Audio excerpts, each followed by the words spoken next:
Si son tan amables, por favor, de acompañarme a la carta de Pablo a los Efesios para continuar con nuestra serie de sermones en esta epístola, Efesios capítulo 6. Vamos a leer los versículos 1 al 4. Efesios capítulo 6, versículos 1 al 4. Hijos, obedeced en el Señor a vuestros padres, porque esto es justo. Honra a tu padre y a tu madre, que es el primer mandamiento con promesa, para que te vaya bien y seas de larga vida sobre la tierra. Y vosotros, padres, no provoquéis a ira a vuestros hijos, sino criadlos en disciplina y amonestación del Señor. En nuestra serie de sermones en la carta a los Efesios, hemos estado considerando en los últimos 2 domingos el resultado que tendrá la llenura del Espíritu en el contexto de nuestro hogar, comenzando con nuestra relación matrimonial. Hemos considerado ya el deber de las esposas cristianas y el deber de los esposos, y hemos visto el sabio balance que la Escritura plantea en lo tocante a esta relación. Ahora, en los versículos 1 al 4 del capítulo 6, Pablo continúa tratando con el mismo tema del cristiano actuando como cristiano en el seno de su hogar, pero enfoca ahora la relación de los padres con los hijos. Como sucede con el matrimonio, esta es un área en la que el mundo está teniendo hoy día no pocas batallas, y por lo visto son más abundantes las derrotas que las victorias. El deterioro en la relación de padres e hijos es muy evidente y el mundo no sabe dónde buscar una respuesta para esta problemática. Pero nosotros, hermanos, sí sabemos hacia dónde mirar, sí sabemos dónde encontrar una voz autoritativa que nos indique lo que debemos hacer, tanto desde nuestra posición de hijos como desde nuestra posición de padres. La palabra de Dios contiene información abundante acerca de este tema, y el texto que vamos a comenzar a estudiar en esta mañana contiene un resumen excelente de esta información. Pero en la mañana de hoy no vamos a entrar a considerar nuestro texto directamente. Algo sucedió mientras me preparaba para estudiar este tema, estudiar el texto y exponerlo en esta mañana. Comencé a trabajar con la introducción de la carta, meditando en algunos de los problemas que están afectando los hogares en el día de hoy. La introducción comenzó a crecer y se convirtió en un sermón en sí misma. Hermanos, yo llegué a la conclusión de que iba a ser de mucho provecho detenernos a considerar seriamente, por qué los hogares de hoy están como están, o al menos muchos de ellos. ¿Por qué muchos hogares andan mal? Ese es el título de nuestro sermón de hoy. Y quiero hacer la salvedad de que al formular esta pregunta no me estoy refiriendo únicamente a los hogares de los incrédulos. Tristemente tenemos que incluir el hogar de muchos que profesan la fe de Cristo y en donde encontramos un deterioro similar al que vemos en los hogares de aquellos que no conocen a Dios ni le creen a su palabra, el mismo deterioro. Al contemplar los hogares de muchos que claman ser cristianos, tenemos que preguntarnos qué es lo que está pasando. ¿Acaso será que nosotros también poco a poco hemos desechado el patrón de Dios y hemos comprado la filosofía del mundo? ¿Es posible que los mismos males que están afectando los hogares de los incrédulos están afectando también los hogares de muchos cristianos y no nos estamos dando cuenta siquiera? Para responder esta pregunta, tenemos que detenernos a considerar con cuidado cuáles son esos males que están afectando seriamente los hogares hoy día, tanto de creyentes como de incrédulos. Y espero en el Señor, hermanos queridos, hermanas queridas, espero en el Señor que nosotros podamos recibir su palabra en esta mañana con un corazón abierto, con un corazón obediente, dispuestos a hacer cualquier enmienda donde podamos hacerlas y sea necesario. ¿Por qué muchos hogares andan mal? Bueno, en primer lugar, porque las madres están ausentes. ¿Por qué muchos hogares andan mal? En primer lugar, porque las madres están ausentes. Muchos hogares andan mal porque los hijos se están criando solos, porque es cada vez mayor el número de madres que abandona el trabajo tan delicado y tan importante que tienen en sus casas para irse a trabajar a otro lugar. Hace unos años me topé con un artículo que llamó poderosamente mi atención, no solo por su contenido, sino también por el título tan sugerente que tenía. ¿Qué hace una mujer tan inteligente como tú metida en la casa? Ese era el título del artículo. Y ahí la autora nos narra todas las peripecias que ella hizo para encontrar una persona adecuada que cuidara a su hijo recién nacido, de modo que ella pudiera salir a trabajar como hacía antes de dar a luz. Rápidamente dice ella que encontró a esa persona maravillosa, pero solo duró un mes trabajando para ella. Luego de un tiempo de búsqueda infructuosa, desistió de la idea y volvió a casa con la esperanza de que esa estadía fuese temporal. Ese periodo temporal se extendió por 2 años, en el cual le nació su segundo hijo, y la búsqueda de la niñera ideal se hizo más intensa. Pero algunas de las que aplicaban para el trabajo eran tan preparadas que su salario representaba una buena parte del que ella ganaría. No era un buen negocio. Otras, la mayoría, dice la autora, no estaban capacitadas para una labor tan delicada. Quiso entonces recurrir a las que cuidan niños en sus casas, pero se dio cuenta que muchas de ellas hacían ese trabajo porque tenían que cuidar a sus propios hijos y ganar un dinerito, y por supuesto ellas nunca cuidarían los ajenos como cuidarían lo suyo propio. Otras tomaban más niños de los que podían cuidar, movidas por sus necesidades económicas. En fin, que ninguna se relacionaría con sus hijos de la forma que ella quería. La autora concluye su historia con estas palabras: con el tiempo aprendí una lección importante gracias a la búsqueda de atención para mis hijos. Por más licencias que otorguemos, pautas que establezcamos y dinero que paguemos, es imposible ejercer un control de calidad en la capacidad de un ser humano para amar a otro u ocuparse de él. Yo había deseado los servicios de una persona cariñosa que tuviera sentido del humor y una actitud vivaz, alguien que fomentara la creatividad de mis hijos, que los llevara a lugares interesantes, que contestara todas sus preguntas y los arrullara hasta que se quedaran dormidos.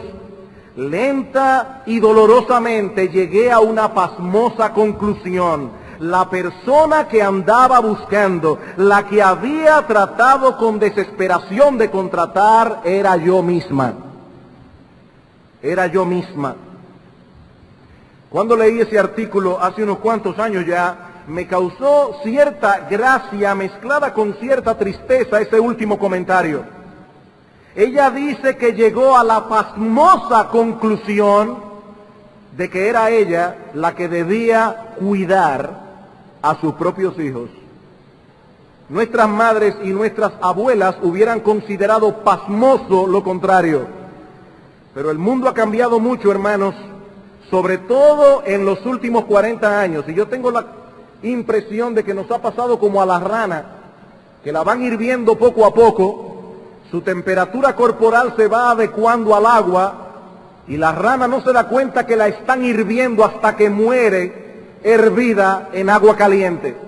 Y yo pienso, hermanos, que a todos nosotros nos han estado hirviendo un poco y estamos adaptando la temperatura de nuestra piel al calor del agua y no nos estamos dando cuenta.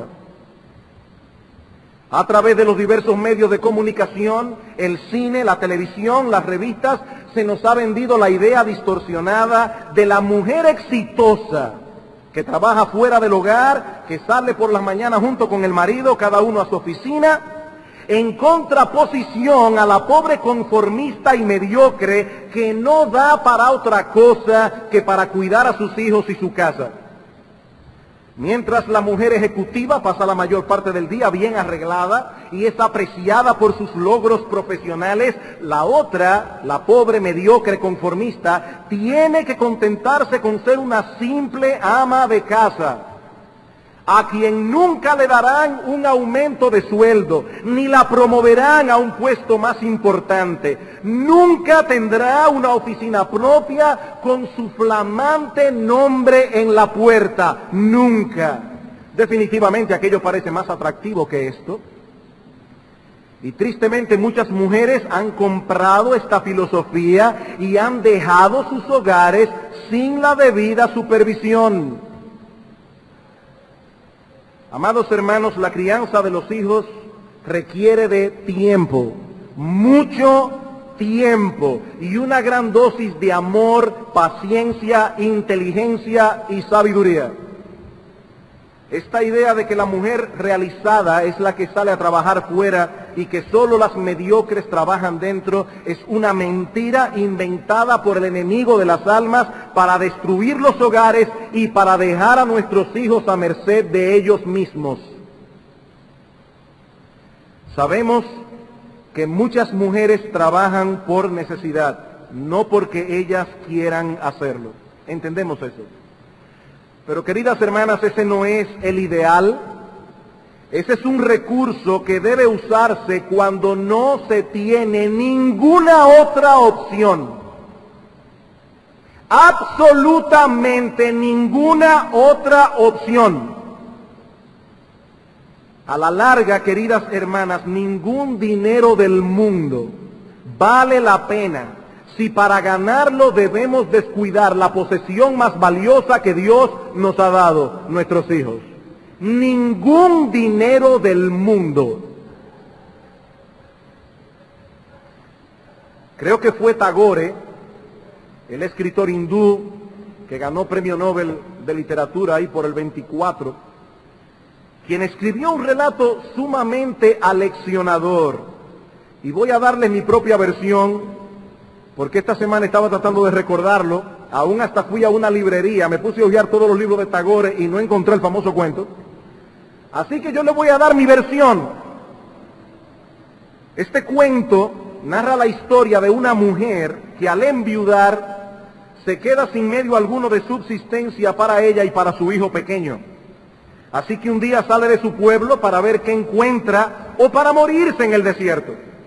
Pero al pasar por una cueva, escucha una voz misteriosa que le dice: entra, toma todo lo que quieras, pero no olvides lo más importante. Atraída por la curiosidad, esta mujer viuda entra a la cueva y ¡oh sorpresa!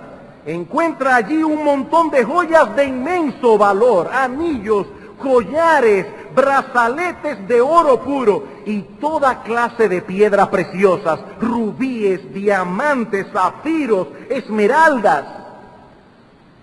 Y la voz le seguía diciendo: toma todo lo que quieras, pero no olvides lo más importante. La mujer comienza a llenar sus bolsillos de todo lo que podía meter en ellos y a ponerse anillos, brazaletes, collares, hasta que ya no le cabía nada más. Así que pone a su hijo en el piso para poder usar las dos manos. Pero la voz le dijo: apúrate, la puerta de la cueva se cerrará pronto. Toma todo lo que quieras, pero no olvides lo más importante. Ella entonces puso más empeño en seleccionar lo más caro que ella pudiera tomar. Pero entonces la puerta de la cueva comenzó a cerrarse y la mujer salió apresuradamente con todo lo que ella pudo agarrar, y cuando por fin estuvo fuera y la puerta se cerró tras ella, se dio cuenta que había dejado a su hijo encerrado dentro. Olvidó lo más importante. Olvidó lo más importante. Yo creo que esta historia ilustra la penosa situación de muchos hogares al día de hoy. Yo repito, hermanos, que estoy consciente del hecho de que muchas mujeres trabajan porque necesitan trabajar, porque la familia no podría subsistir de otro modo, porque son mujeres solas. Pero hacer tal cosa para realizarse como mujer o para vivir un poco más desahogado, cuando todavía nuestros hijos requieren de nuestra atención, eso es olvidar lo más importante. Y el efecto que ese vacío ha producido en los hogares ha sido sencillamente devastador. John MacArthur dice lo siguiente: las mujeres pagan un elevado precio cuando dejan el hogar para seguir una profesión. No solo se salen del papel que Dios ha dispuesto para las esposas, sino que a menudo deben abandonar su función más crucial como cuidadoras principales de sus propios hijos. Creo que uno de los mayores errores que puede cometer una madre es sacrificar el tiempo con sus propios hijos por causa de desempeñar una profesión. Termina la cita. ¿Es esta una opinión chauvinista, machista, o es la enseñanza de la palabra de Dios? Veamos, hermanos, algunos textos, y créanme que estamos seleccionando solo algunos por causa del tiempo. Primera a Timoteo capítulo 2. Primera a Timoteo capítulo 2, versículos 11 al 15, hace unos domingos atrás vimos algo de este texto. El apóstol Pablo está hablando aquí del orden en la iglesia. Y dice: la mujer aprenda en silencio con toda sujeción, porque no permito a la mujer enseñar, es decir, predicar autoritativamente en la iglesia desde el púlpito. No permito a la mujer enseñar ni ejercer dominio sobre el hombre, sino estar en silencio. Porque Adán fue formado primero, después Eva, y Adán no fue engañado, sino que la mujer, siendo engañada, incurrió en transgresión. Pero se salvará engendrando hijos, si permaneciera en fe, amor y santificación con modestia. No tenemos el tiempo ahora para considerar este texto detalladamente, tristemente. Pero lo que Pablo nos está diciendo aquí es que el ministerio esencial de la mujer no es el de enseñar, no es el de gobernar la iglesia, sino el de criar hijos en el temor de Dios y levantar una generación que en la mayor medida posible pueda ser protegida de los estragos de la caída. Aparentemente esa es la idea de la expresión "se salvará". No siempre que la Biblia usa la palabra salvarse significa la salvación del alma. Ella salvará su vida, salvará su tiempo. Ella se salvará cuando se dedique a levantar una generación de hijos que en la mayor medida posible se ha librado de los estragos de la caída. Eso es lo que significa criar en el temor de Dios. Caída que ella misma provocó por haber ocupado un lugar que no le correspondía. Y Pablo está diciendo: mujeres, no vuelvan a cometer ese error. La caída se provocó porque la mujer no ocupó su lugar. Repito, hermanos, no estamos diciendo que este es el único ministerio al que se puede dedicar una mujer, pero es la labor preponderante que Dios ha puesto sobre sus hombros y a la que ella debe dedicar la crema de sus energías, la crema de sus talentos. Primera a Timoteo capítulo 5. Primera a Timoteo, capítulo 5, versículos 9 al 10. El apóstol Pablo trata aquí el tema de las viudas que debían ser ayudadas económicamente por la iglesia. En ese ministerio de ayuda no debía entrar cualquier mujer simplemente por el hecho de ser viuda. Pablo dice deben ser mujeres de buen testimonio. Pero ¿cuáles son los parámetros que se usarían para verificar el buen testimonio de estas hermanas antes de ponerlas en la lista? Versículo 9, sea puesta en la lista solo la viuda no menor de 60 años, que haya sido esposa de un solo marido, que tenga testimonio de buenas obras, si ha criado hijos, si ha practicado la hospitalidad, si ha lavado los pies de los santos, si ha socorrido a los afligidos, si ha practicado toda buena obra. No vemos en este texto que se tome en cuenta si la viuda fue fiel en el evangelismo o si alguna vez fue presidenta de la sociedad de damas de la iglesia o si tocaba el piano o era maestra de escuela dominical. Eso no es lo que el texto dice. Los ministerios que deben ser tomados en consideración a la hora de evaluar el buen testimonio de esta mujer son aquellos que se desempeñan en el hogar. La crianza de los hijos, la hospitalidad, el socorro de los afligidos. He ahí su ministerio esencial, desarrollado en el contexto del hogar. Hermanos, no estamos diciendo que la mujer no deba evangelizar, no estamos diciendo que no debe ser maestra de escuela dominical si Dios le ha dado el talento, no estamos diciendo que ella no pueda hacer cualquier otra cosa de las que Dios pide a todo cristiano indistintamente. Lo que estamos diciendo es que su ministerio esencial se encuentra en el hogar. ¿Y qué debían hacer las viudas jóvenes? Porque Pablo dice allí, no incluya viudas menores de 60 años. De paso, hermanas, eso es una buena noticia. Pablo considera joven todo el que está más abajo de 60 años. Ahora, ¿qué deben hacer las viudas más jóvenes? Bueno, dice en el versículo 14, quiero pues que las viudas jóvenes se casen, críen hijos, gobiernen su casa, administren su casa, que no den al adversario ninguna ocasión de maledicencia.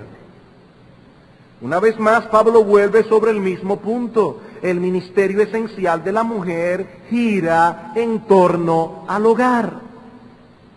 Tito capítulo 2. Tito capítulo 2, versículos 3 al 5. Las ancianas sean reverentes en su porte, no calumniadoras, no esclavas del vino, maestras del bien, que enseñen. Y esa palabra es muy interesante porque no es la palabra griega didascalía, que significa enseñanza como la que estamos haciendo hoy aquí. No, es una palabra que significa literalmente traer a la cordura. Traer a la cordura. ¿Qué deben hacer las ancianas?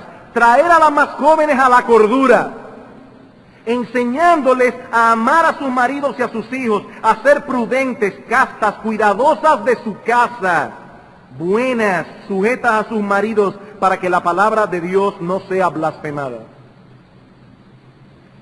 En esta visión bíblica del ministerio de la mujer, el hogar no es un estorbo para servirle al Señor, sino más bien el lugar principal donde ese servicio debe ser desarrollado. Estamos de acuerdo con aquellos que claman que la mujer debe ser situada en el lugar que le corresponde y que éstas deben desarrollar al máximo el potencial que Dios les ha concedido. De la misma forma que el hombre, la mujer está llamada a desarrollar su intelecto, la mujer está llamada a desarrollar las capacidades que Dios ha dado a cada una en la medida de sus posibilidades. Pero lo que no podemos hacer, amados hermanos, es admitir tranquilamente que eso solo se logra echando a un lado el papel que Dios ha asignado a la mujer en el hogar.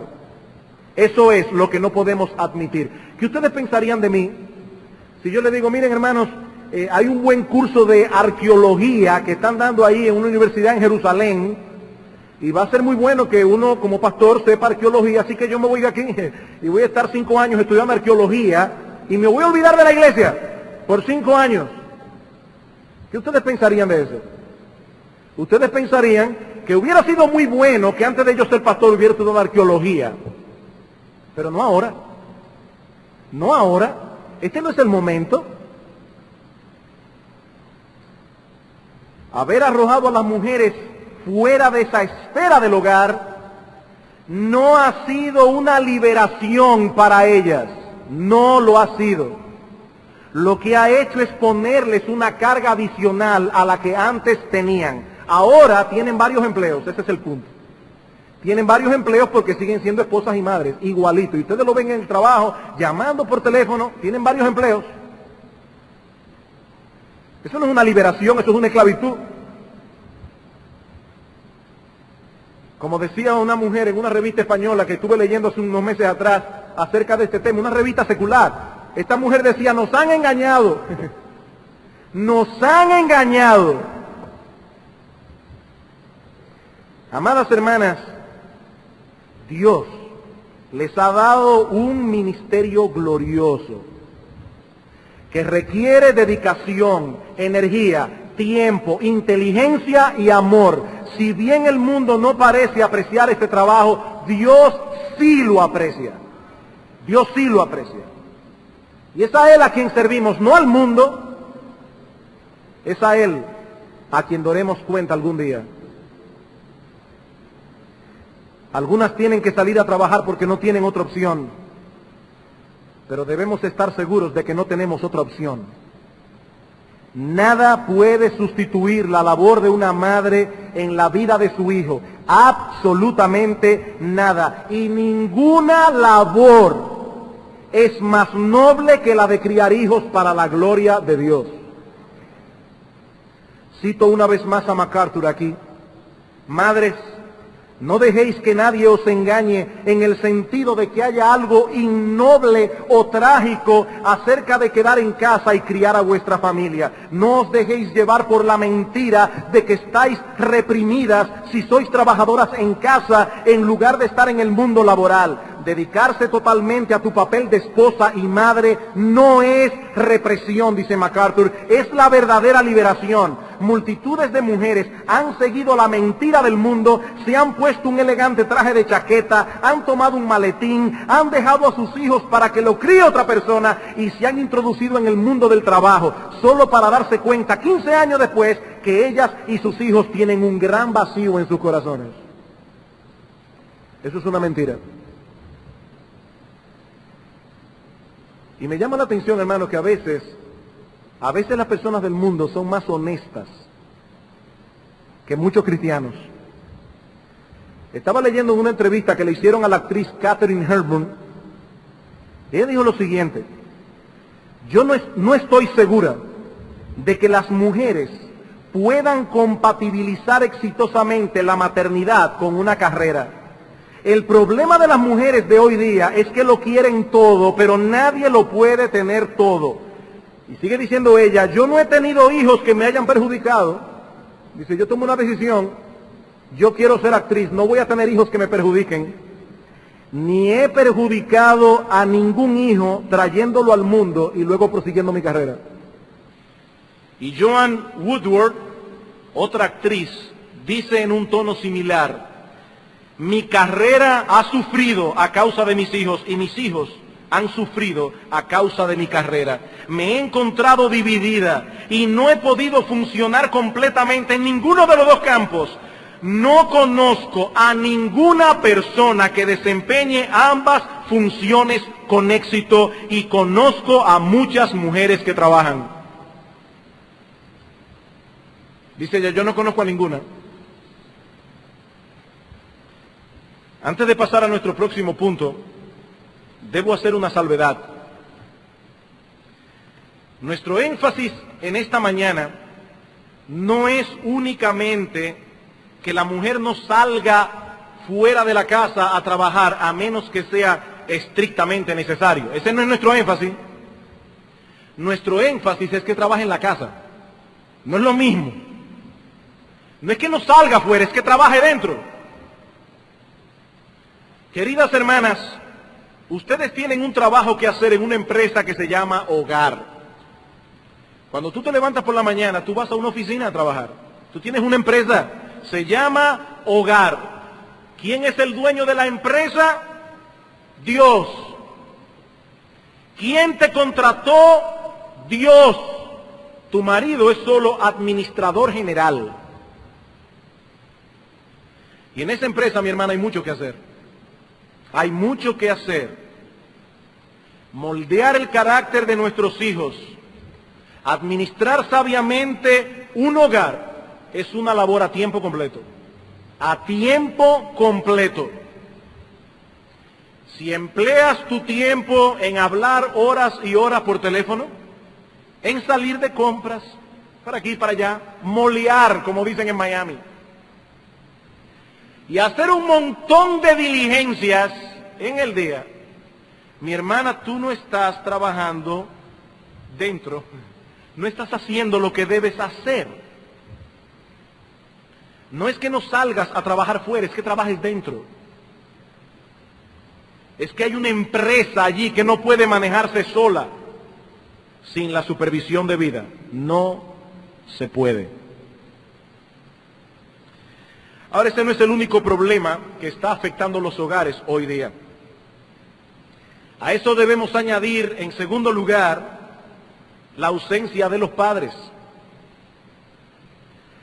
Hemos dicho la ausencia de la madre, ahora estamos diciendo que hay otro problema, la ausencia de los padres, la falta de liderazgo de los padres, la ausencia total de los hombres. Muchos maridos dejan la dirección del hogar en manos de la esposa y se desentienden totalmente de ese asunto. Aunque por razones obvias, la influencia de la madre sobre los hijos será usualmente más determinante que la del padre, porque ella tiene más tiempo con los muchachos.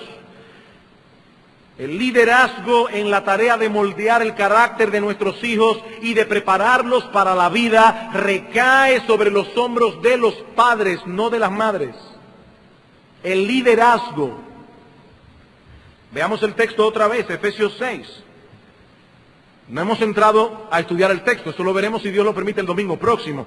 Pero dice el texto en el versículo 1 del capítulo 6, hijos, obedeced en el Señor a vuestros padres, porque esto es justo. Y allí el apóstol Pablo usa la palabra griega goneus, que significa progenitores.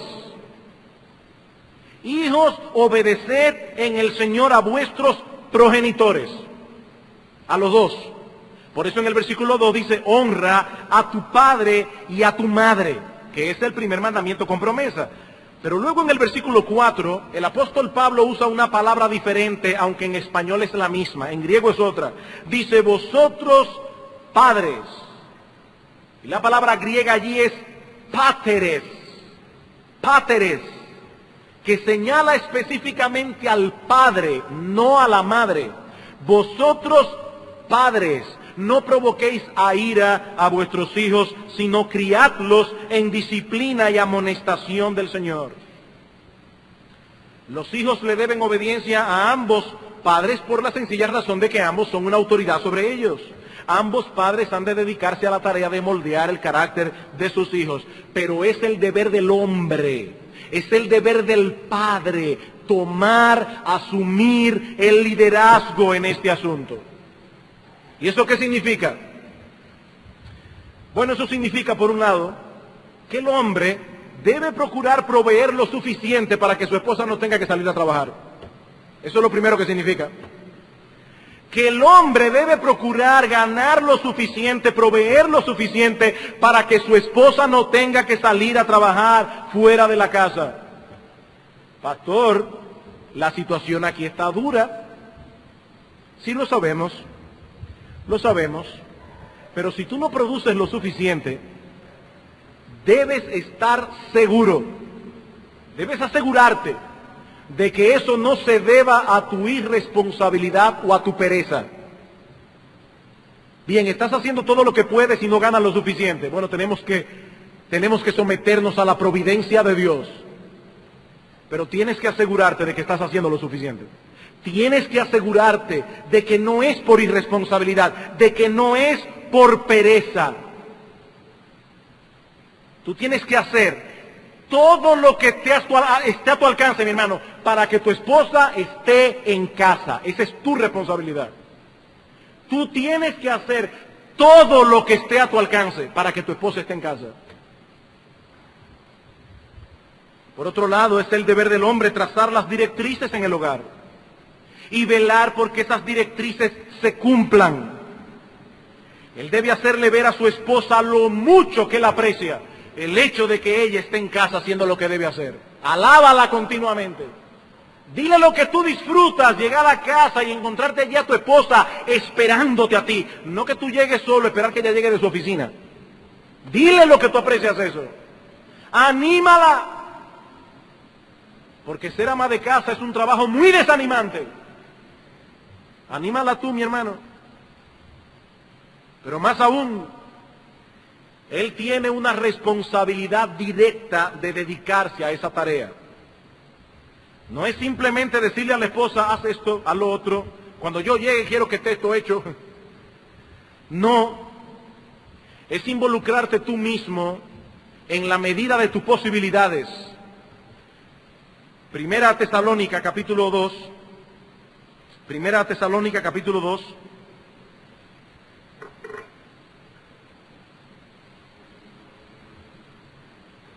Versículo 10 al 12, el apóstol Pablo está comparando aquí su ministerio con la labor de un padre.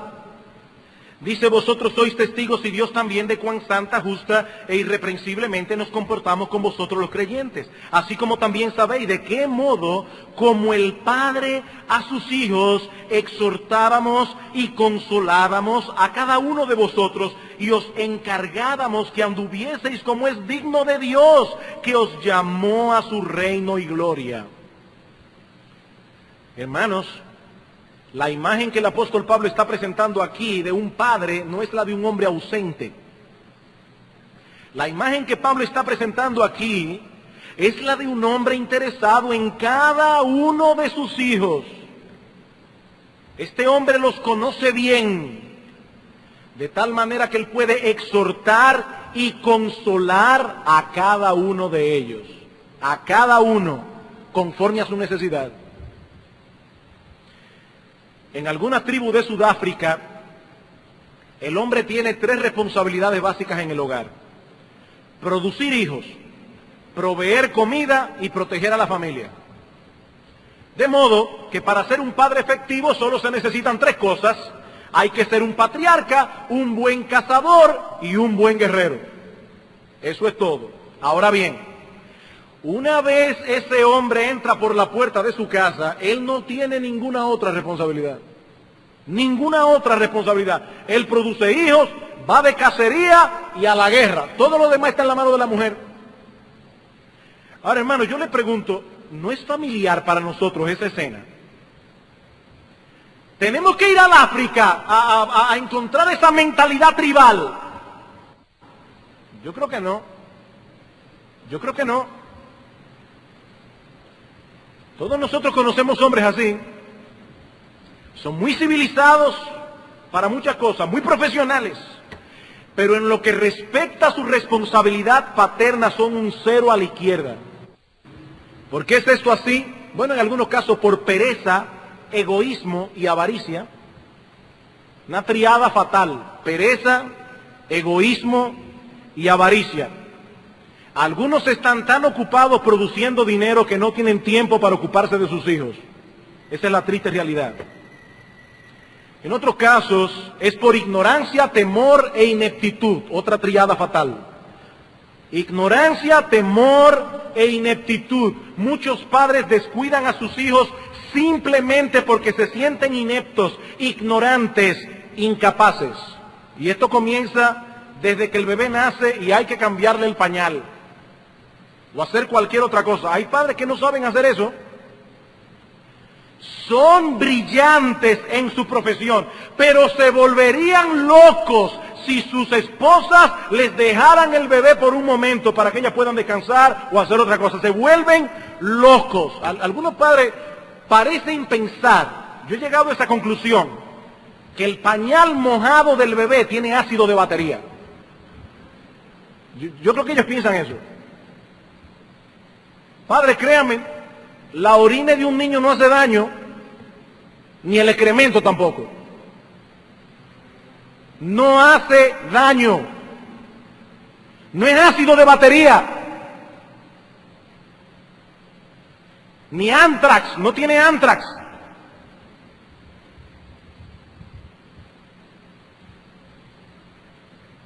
Ahora, ¿sabes lo que sí le va a hacer daño a tu hijo?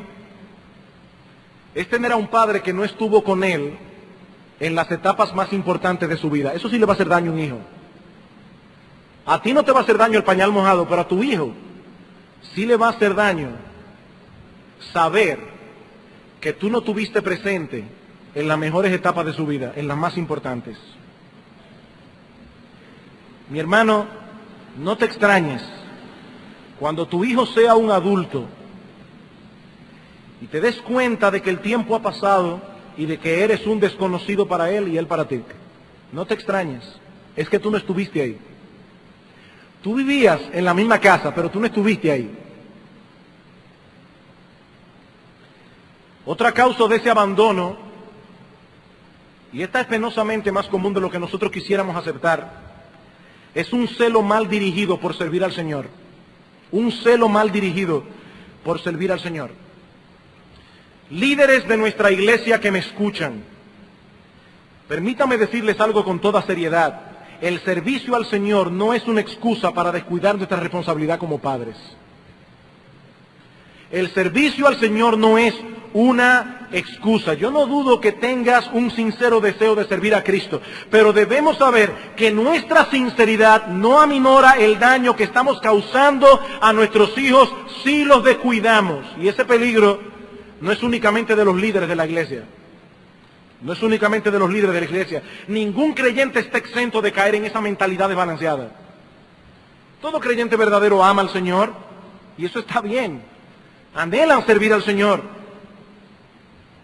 Pero que nunca sea nuestro servicio al Señor un impedimento para ser responsables en el cuidado de nuestros hijos.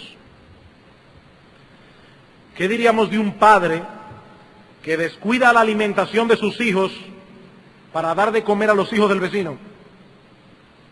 ¿Pensaríamos que eso es bondad o mala administración? De igual modo, cuando un padre o una madre dedican tanto tiempo al servicio de otros que sacrifican a sus hijos, eso es mala administración, producto de una escala incorrecta de prioridades. Hemos visto entonces dos de las causas más comunes por las cuales muchos hogares andan mal hoy día. Ausencia de la madre, ausencia de los padres. Pero debemos añadir también brevemente la ausencia del ejercicio de la autoridad paterna. La ausencia del ejercicio de la autoridad paterna. Y estoy usando aquí la palabra paterna incluyendo padres y madres. Pastor, ¿y eso no es lo mismo que usted acaba de decir? No. No, este punto es un tanto distinto. Hemos hablado de ausencia de los padres, ya sea de uno de ellos o de ambos, pero aquí estamos hablando de abdicación. Abdicación. Una palabra no muy común, sobre todo en el caso nuestro que no tenemos una monarquía. Quizás algunos recordarán aquel famoso príncipe que abdicó por el amor de una plebeya. En otras palabras, él renunció a su derecho al trono de Inglaterra. Creo que se llamaba Wallis Simpson, si no recuerdo mal. La mujer. Abdicó. Renunció su derecho al trono. Eso es abdicar. Bueno, aquí estamos hablando de que algunos padres, aunque están en casa, han decidido no ejercer su autoridad como padres. O al menos no lo están haciendo. No lo están haciendo. Y hermanos, sabemos que muchos abusan de su autoridad paterna y ejercen una disciplina abusiva e irracional. Eso es verdad. Pero no debemos reaccionar a ese abuso moviendo el péndulo hacia el otro extremo. Como bien señala Martin Lloyd-Jones, lo opuesto a un tipo equivocado de disciplina no es la carencia total de disciplina. Ahora todo es child abuse, abuso infantil. Hermano, no es una cosa o la otra. se puede y se debe ejercer apropiadamente la disciplina, tal como Pablo lo plantea en nuestro texto y que veremos en un sermón más adelante, si Dios lo permite. Lo que no podemos hacer es abdicar, claudicar. Algunos padres han decidido no ejercer su derecho paterno. Unos, porque eso es más cómodo ahora. Alguien dijo una vez, tú tienes que escoger cuándo vas a llorar. O lloras ahora criando a tus hijos, que es un trabajo bastante fuerte, por cierto, o vas a llorar después, cuando sean unos adultos endurecidos en su corazón, que te maldigan a ti, maldigan al Dios que lo creó. Tú decides cuándo tú quieres llorar. Pero para algunos padres es más cómodo no meterse en eso. Sus hijos hacen lo que quieren, o casi lo que quieren. No le ponen freno. Otras veces es por temor a los psicólogos, esos son los expertos, y ellos dicen que no se puede disciplinar a un muchacho, hay que dejarlo libre, que él escoja su propio camino. Nada de eso de instruye al niño en su camino, no, ninguna instrucción, déjalo tranquilo. Y le tienen temor a los expertos, otros le tienen temor a sus propios hijos, y otros tienen temor a ser criticados de extremistas. Y los resultados, hermanos, son evidentes. Evidentes. La rebeldía y la delincuencia juvenil aumenta. Lo mismo que los embarazos en adolescentes, los problemas emocionales de los adolescentes y el suicidio en los adolescentes. En Estados Unidos eso es una plaga. Dios diseñó la sociedad humana para que sus integrantes recibieran su primera formación en el hogar. Si los niños se levantan sin esa formación, el resultado que cosecharemos será sencillamente desastroso. Padres, es de suprema importancia que entendamos la posición de autoridad en que Dios nos ha colocado. Es Dios quien nos ha provisto de esa autoridad y Él espera que nosotros hagamos uso de ella para el bien de nuestros hijos, para el bien de la sociedad, de la iglesia, de la nación y aún para el bien de nosotros mismos. Porque el que engendra un necio, para su propia tristeza lo engendra. Alguien ha dicho, los hijos necesitan autoridad. Si los padres no le proveen el liderato que necesitan, lo buscarán en otro lado. Si no tienen un firme liderato en el hogar, ellos encontrarán a otra persona fuera de la familia que les dirán lo que deben hacer. Los hijos necesitan desesperadamente a alguien a quien seguir, a alguien a quien ellos puedan darle su lealtad.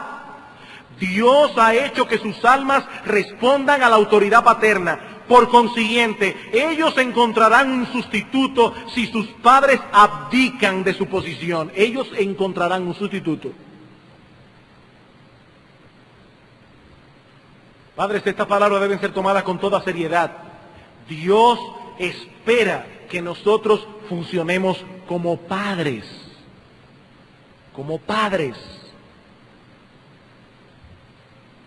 Tenemos el deber de instruir a nuestros hijos, de exigir que ellos escuchen con cuidado esa instrucción. Debemos exigirles respeto hacia la posición de autoridad en la que Dios nos ha puesto. Debemos esperar que nuestras directrices sean obedecidas. Sabemos que estas enseñanzas no están muy de moda hoy día. Aún hasta en las iglesias cristianas. Por eso orábamos al principio, Señor, elimina todo prejuicio. Yo espero, hermano, que ustedes me sigan amando igualito, sin prejuicio. Somos ridiculizados y hasta tratados como salvajes por enseñar estas verdades bíblicas. Pero el que decide transitar por otro camino, tarde o temprano tendrá un accidente fatal. Fatal.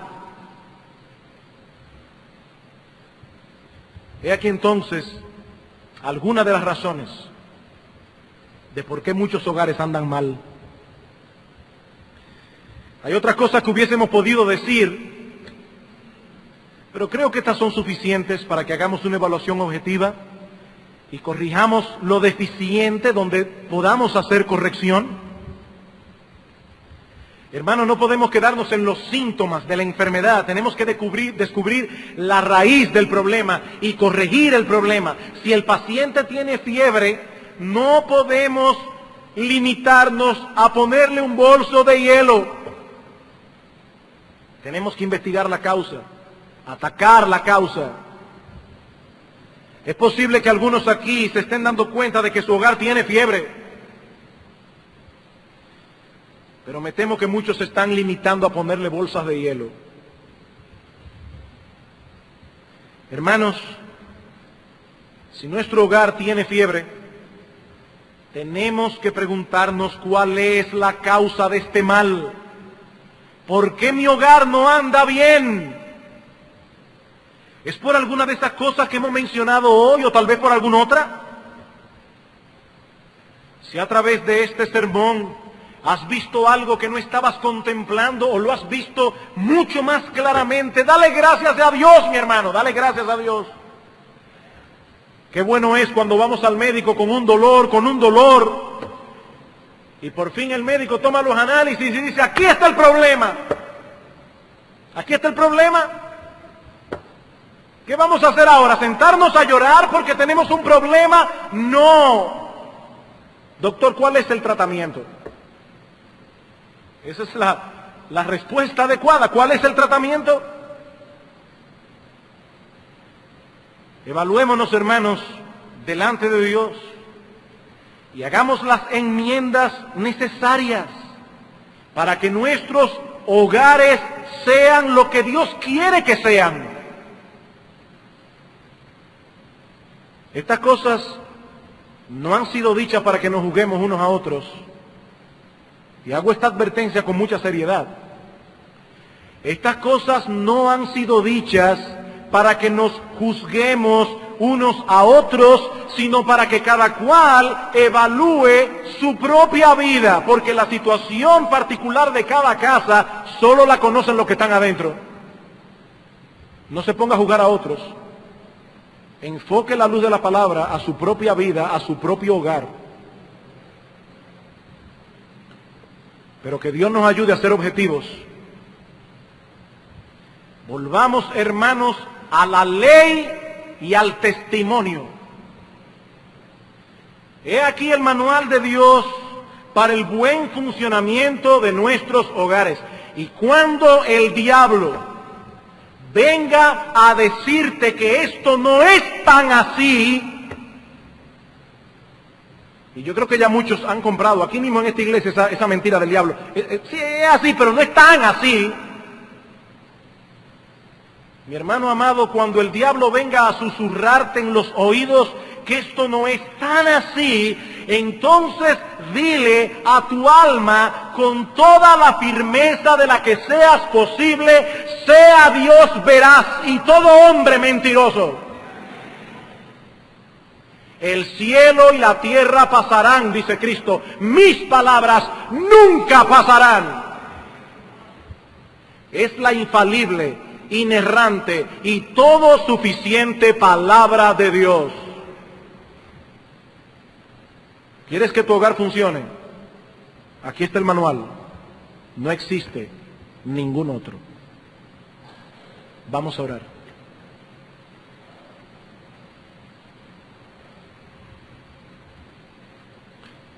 Amantísimo Padre, tu palabra ha sido expuesta. Ella es lámpara a nuestros pies, lumbrera a nuestro camino. Si alguno aquí está siendo molestado en su conciencia por el aguijón de tu palabra, no permitas, oh Señor, que el diablo lo lleve a justificarse, pero tampoco permitas, oh Señor, que estas verdades bíblicas lo aplasten. Señor, estas cosas han sido dichas no para desanimarnos, sino para ver el mal y corregirlo. Te pedimos, oh bendito Señor, por los miembros de esta iglesia, por todas aquellas personas que están en medio nuestro hoy. Usa tu palabra, Señor, usa tu palabra. Nuestros hogares lo necesitan. En Cristo Jesús nuestro Señor pedimos estas cosas. Amén.